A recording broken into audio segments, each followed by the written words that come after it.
Mga minamahal, samantalang kayo'y naghihintay, sikapin ninyong mamuhay ng payapa, walang dungis at kapintasan. Alalahanin ninyong kayo'y nagtitimpi. Kaya nagtitimpi ang Panginoon ay upang bigyan kayo ng pagkakataong maligtas. So, paanyaya na ipinahayag ko sa atin mula sa unang pagbasa sa sulat ni San Pedro. Paanyaya ho, kasi sabi nga po natin, lahat tayo naghihintay habang tayo narito sa daigdig na ito ng pagdating ng Panginoon. Yung tawagin nga po natin ay yung buhay pagkatapos ng buhay sa daigdig na ito. Kaya lang kinakailangan natin pagandaan. Kaya malaki pong ginagampanan ang edukasyon sa paghahanda na ito para higit natin pakinabangan yung biyaya ng pagliligtas ng Diyos. At patuloy na paanyaya na ipinapahayag ng pumikapal. Bakit? Sa Ebanghelyo ating namalas na gustong siluin si Jesus. May mga taong nagkukunwari, may mga taong gustong ang kapwa-tao ay masira, o siraan. Bahagi ho, katulad ng nais silang mangyari kay Jesus. Sinisilo si Jesus. Pagkakataon, kasi yung tanong ay, dapat bang magbigay ng buwis kay Cesar? Alam po natin, yung panahon na yon, ang mga Israelita ay sinakop ng Roman Empire. Sila ay colony ng mga Romano. Kaya very tricky yung tanong, kasi bahagi ho na kung saan ay baka sabihin ng mga Israelita, makaromano ka pala, ikaw ay hindi makabayan, ikaw ay taksil sa bayang Israel. Bahagi ho, kapag sinabi naman na hindi, ay anong sasabihin niyan? Ay ikaw ay rebelde sa Imperyo Romano nung panahon na yon. At anong ginawa ni Jesus? Sabi nga natin, kinakailangan natin ng talino, kinakailangan natin i-equip ang bawat isa sa maayos na pamamaraan, hindi para gamitin yung talino para mag-scam. At isa rin kaya kinakailangan natin labanan yung scam, kinakailangan may alam din tayo. Sabi nga po ay ang Pilipinas ay isa sa pinakamalaking na scam sa Asia. Tayo hindi lamang sapagkat mahilig tayo sa digital, pero isa rin yung sa pagkakataon na kung saan ay isang ayon sa report, tayo ang pinakamaraming na scam sa buong Asia. Kaya kinakailangan ma-equip tayo para hindi tayo ma-scam digitally o kahit nasa pang-araw-araw na buhay. Si Jesus gusto rin scam, kasi nga dapat kami magbayad. Kaya lang, sabi nga, anong sabi ni Jesus? Dalawang uri kasi ang coins nung panahon ng Jesus. Ang coins ng Roman, may Roman coin, kasi nung ginagamit. Kaya nung panahon din, kung inyong maalala, nung tayo sakop ng ibang bansa, may Japanese paper din tayo. Pero may isa pang coin ang mga Israelita. Alin yun? Yung ginagamit nila sa loob ng templo ng Jerusalem. So, yun ay doon lamang nila ginagamit. Kaya kung yung maalala sa Ebanghelyo, makita ninyo na yung pinalayas na Jesus sa templo. Bakit mayroon doon money changer? Bakit may money changer doon? Bakit may nagpapalit ng pera doon? Kasi yung Roman coin hindi pwedeng gamitin sa loob ng templo ng Jerusalem. So kaya may money changer. Kaya yung money changer ay hindi bago yan. Kahit na panahon ni Jesus, mayroon ng money changer. At maaring kahit pa bago dumating pa si Jesus. So pero yun, Kaya anong sabi, ang ibinigay sa nilang coin kasi yun ang ginagamit sa merkado, no? Yung Roman coin, nakalagay doon mismo yung mukha ng Caesar, no? So, kaya anong sabi ni Jesus, ibigay kay Caesar ang sa Caesar, ibigay sa Diyos ang sa Diyos. Bahagi rin noon na kung saan ipinaalala sa atin yung pamantayan ng pagkilos, lalong-lalo na sa daigdig na ito, ang hinihingi ng katarungan, no? Napakahalaga rin po na makita natin, no, yung katarungan, no? At para po sa inyo, sa inyong pagdiriwang ng inyong founding anniversary, ano, ay sabi ko nga, hindi ko lang alam sa Laguna, ano, kung kayo ang pinakauna, no, na community college, no, bahagi ho, ano, na makita ho natin, hindi ho pagkakataon. So 52 years ago, no, yung community college hindi ho ito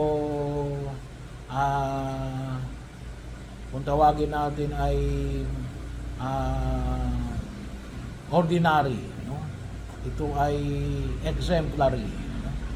At tayo nagpapasalamat sa inyong patuloy, no, sapagkat ang mga bata, no, ay sa pamagitan din ng gobyerno ay makapag tapos ng kolehiyo, no, sa tulong ng community college, no? Lalong-lalo na sa bahagi nito. Bagamat mayroon tayong mga state colleges, no,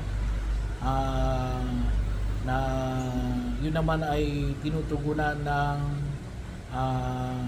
national government, ano? Ito kasi ay ang tumutugon dito ay local government, ano? Sa pamumuno ng ating mayor at ng kanyang mga konsehalis, ano? So bahagi yun na kung saan ay tayo ay higit na nagpapasalamat, ano, sa biyaya na pinagkakaloob ng may kapal, ano? Pagkamat malapit lang dyan, siguro hindi natin masyadong nare-recognize kasi malapit lang ang LSPU, no?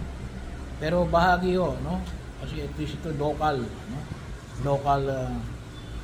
Local ang government, no? Pero ito yung pangangalaga na higit na sana natin na pangalagaan. Lalong-lalo na, no? Tulad ng pinahayag ng Pong May Kapal, na mahihanda natin ang mga bata pagdating ng kanilang pakikibaka sa daigdig na ito.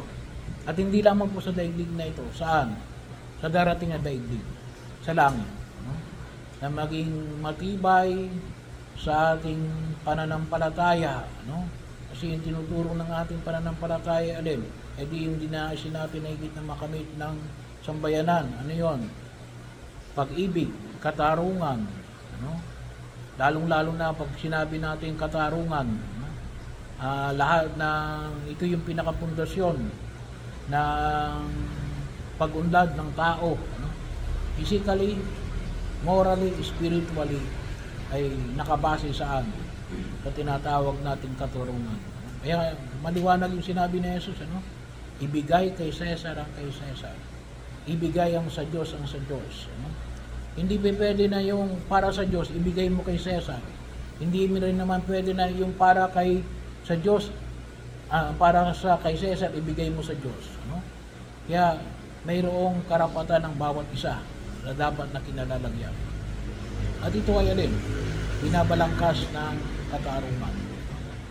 So bahagi rin na kung saan ay nagpapasalamat din tayo sa biyaya na ipinagkakaloob ng Pong May Kapal, sa pamagitan ng inyong paglilingkod para sa institusyon na ito, sapagkat maraming institusyon, educational institution, nagsara rin gawa ng panahon ng pandemya, So pagkakataon na kung saan ay makita po natin may mga hamon na hinaharap sayo, At alam natin, yung panahon ng pandemya, maraming problemang humaharap, sa atin, sa buhay ng edukasyon.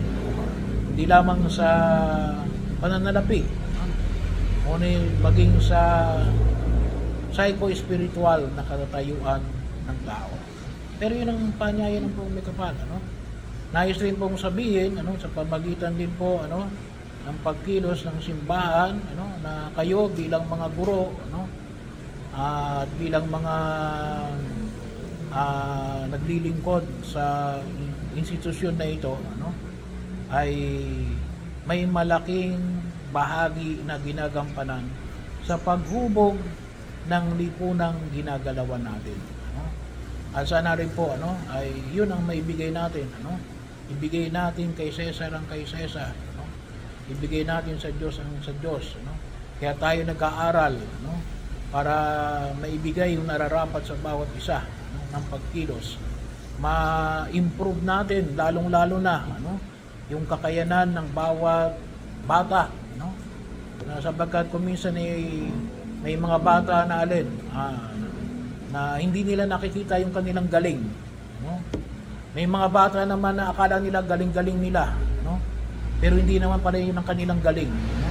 Iba yung kanilang galing, no? Ay kinakailangan ay makita ho natin, no? Kasi kuminsan may mga bata na akala nila yun ang kanilang galing. Bakit? Ay akala nila yun ang sabi nung nanay nila o nung tatay nila, ano, ay kaya hindi nakukuha yung yung pinaka galing talaga niya, no? Bakit? Ay hindi niya nakikita na ito pala yung galing ko, hindi ito, no? Iba yung gusto ko, iba yung meron ako, no? Maaring meron ako pero hindi yun ang gusto ko, pero yun ang meron ako, no? Kaya napakahalaga ho yung usapin ng katarungan, no? Bahagi yun ng pagkikita. At kinayalin, kinakailangan nating ihubog sa ating pagkilos. At sa inyong pagdiriwang, ano, ngayong sa inyong patuloy na pagdago bilang isang paaralan, ipanalangin natin sa harapan ng Poong Kapal, ano, na nawa ay maging bahagi kayo ng tunay na pag-unlad, ano, na mga bata nag-aaral sa inyo, lalong-lalo na, no, dito sa Pangil, no? So kinakailangan natin na umunlad ang Pangil, no? At alam niyo, isang problema natin, unity, no? Watak-watak tayo dito sa Pangil, no? Bakit ko nasabi pa nung nakaraang eleksyon, ang daming pumano ng magmi-mayor, no? Magkokonsihal. Alam naman natin may bilang lang naman yung magiging mayor at konsihal, no? Bahagi ho yun ay reflection of disunity, no? Pagkakanya-kanya, no? Hindi tayo unlad kapag tayo kanya-kanya, no? Bahagi ho ng pagkilos na kung saan ay kinakailangan natin, no? At malaki ho ang ginagampanan nito sa loob ng paaralan, no? Para po sa mga bagay na ito. Nawa po ay, sabi nga natin, kayo ay maging potent force, maging tagapanguna, lalong-lalo na sa bayan na ito ng Panginoon.